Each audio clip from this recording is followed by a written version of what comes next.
MM Trivedi સાહેબ, જેઓ PI તરીકે પોલીસ ઇન્સ્પેક્ટર તરીકે રિટાયર્ડ થયેલા, એ કહેતા હતા કે હું જ્યારે ત્યાં તળાજા મારું પોસ્ટિંગ હતું PSIનું, ત્યારે મને ખબર છે કે આ રીશુભા રોજ ડબ્બો દારૂ પીતા હતા.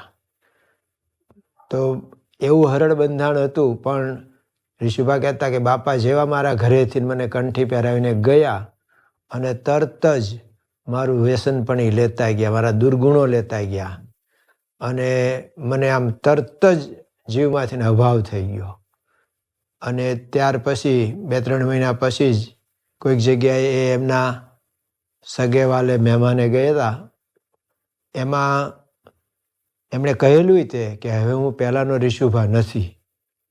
તોય પણ પહેલાં લોકોએ એમના રિવાજ પ્રમાણે ઉપરના માળે એટલે મેળા ઉપર વાળું કરવા કેમ બેઠા અને પ્યાલો ઢાંકેલો હતો.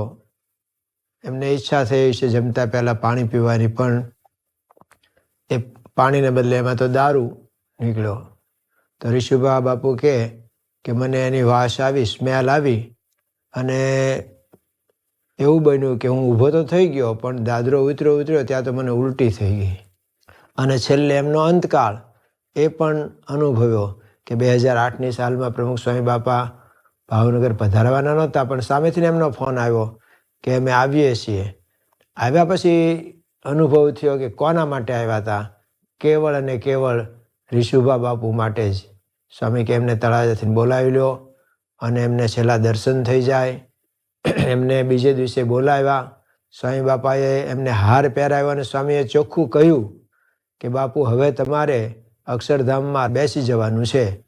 અને એમણે આમ રાજી થઈને હા પાડી, હા બાપા એમ કહીને ત્રીજે દિવસે અક્ષરધામમાં બેસી ગયા. પણ એ છેલ્લું મોમેન્ટ કેવી હતી? તો એમણે પોતાના રૂમમાં ચારે બાજુ સ્વામી અને મહારાજના અને પ્રમુખ સ્વામી મહારાજના ફોટા લગાડવા રહ્યા. પણ છેલ્લે એમણે કીધું કે આ પ્રમુખ સ્વામી મહારાજનો ફોટો મને આપો, સ્વામી બાપાનો ફોટો આપો.